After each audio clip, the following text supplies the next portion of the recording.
Seems like in that third quarter, you guys had a turnaround. AT was talking about kind of your message in the locker room at halftime.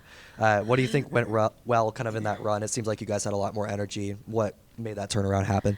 Well, I mean, again, at half we had 2 assists and 10 turnovers, and that was just it. It just felt like we had bad movement. Again, credit to LMU and how they guard, and they switched a lot of things, and instead of attacking and cutting, we kind of just stood up, and haven't seen a switching team in a while, so that was tough, and it just couldn't get any kind of momentum to the basket. Started D. She's not one that really wants to have a post presence, so that made us real stand aroundish, but I just thought in the third quarter we just ran some things that created some mismatches, and and didn't turn the ball over. I mean, I think when they called a timeout, we already had 5 assists and no turnovers. So that was a great start of the third quarter.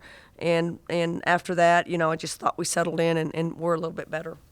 And speaking of D, you made the switch from Candace, on Saturday, and then switching to D on her birthday.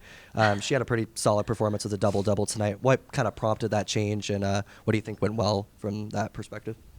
I want Candace to be consistently a great practice player, a great energy.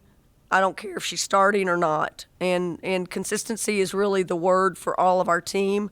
And I feel like, for the most part, those 4 starters they show up every day. They are attentive. They know exactly what they're doing. They just seem to be more mature in handling everything that we ask them to do.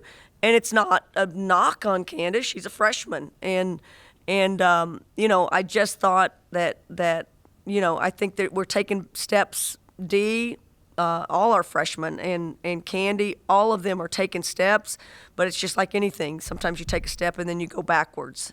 And, Dee's had some great energy.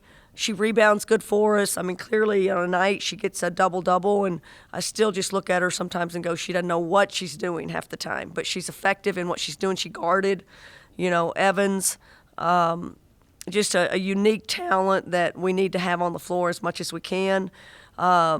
I want to play them together at times too. So I think we'll continue. I thought Candace had a great game today, and I think we'll continue to get good minutes from her. Again, a little bit of foul trouble, but I think we'll continue to get great minutes from her, and we're going to be better when we have both those players, and then Alex back at the end. And then obviously Nadia Evans, she's pretty big on LMU, scored 37 in your first matchup. She was still good tonight, but you limited her to 20 points and just seemed to control their offense a little bit better. What changed from that first game to this game? Kind of what did you learn from that first game? Well, I just thought we did a much better job, very attentive to, who they are, knew them very well, knew what they were going to run much better, took Williams out of the game a little bit, which was huge. She got free some. Evans is just a hard matchup. It doesn't matter who it is. We have a unique player in D that can guard someone that small and not get beat off the bounce. We were able to switch a lot of things, and Tara guarded her. I think our kids just take the challenge of not letting that happen again. And again, maybe not as many shots that she got up tonight. I just thought the pace of the game we really controlled, and again, I think it's a team effort because I think we had a lot of people on her. So it was a good night for us defensively. I'll expand upon that a little bit. What did you change defensively starting that second half? Because it seemed like that you really kind of bottled them up a little more than what they had in the first half looks-wise. Well, I just thought our kids were better at finding ways to rake in, get in on drives. And, again, most of the things that work best is making a shot on one end, and then they can't run it down your throat on the other end. And Evans in the open court is really dangerous. Obviously, I think Hernandez hurt us a lot. I thought she was really effective tonight, but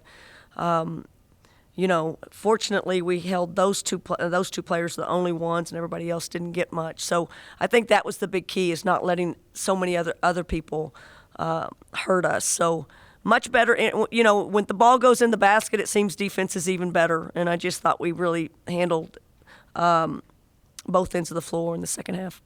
How much does this speak for your club and what you've been able to evolve as a team since that first meeting against them to what you did tonight? Yeah.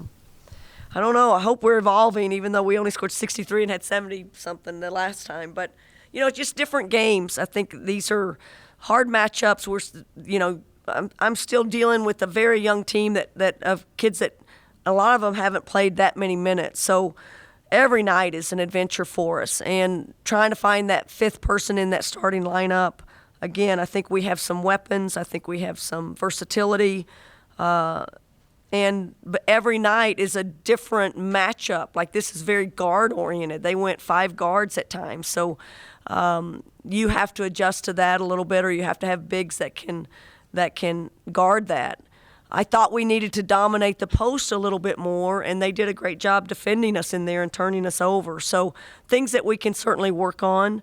But those are the things that I think help you in the long run, that you play a team that's very guard-oriented and 5 out, and all these guys can shoot it, and you have to guard that. And then all of a sudden you play an Oregon State who's got bigs, and they play it completely different. Hopefully you're prepared for every imaginable opponent you might see in postseason. AT&D seemed a little bit maybe more aggressive out there tonight. Is there anything that attributed to that, or maybe they're just comfortable out there? Well, I just think AT's probably just been kicking herself a little bit of missing some shots, and that gets your attention, and she's competitive, and I think she took some really big shots for us. We were broken a few times, and she made some really big threes. At some point, I think competitors just are like, I got to score, and I got to find ways to get, be a playmaker that she is. And I thought she really helped us and settled us, even against the pressure that they put on us. So happy with her, and happy with her, again, just the leadership and how she leads our team. And Dee, I thought Dee settled in. I thought she was just a deer in the headlights a little bit in the first quarter. And didn't know what to do, and we just got to get her comfortable, because I think it's got to keep feeding this really exciting little athlete that we have, and making sure that she's prepared to go and knows what she's doing when she goes in, and then let her loose too, because you can see she can create shots for herself. Pretty easily, and for us in the rebounding department. She's by far our best rebounder, instinctive, and probably one of our best defenders. So excited that she got her chance tonight, and hopefully just keep it up. You like seeing AT take those 30-footers? Well, I like seeing them go in. That's right. Thanks, Coach. Appreciate it. Go Cougs.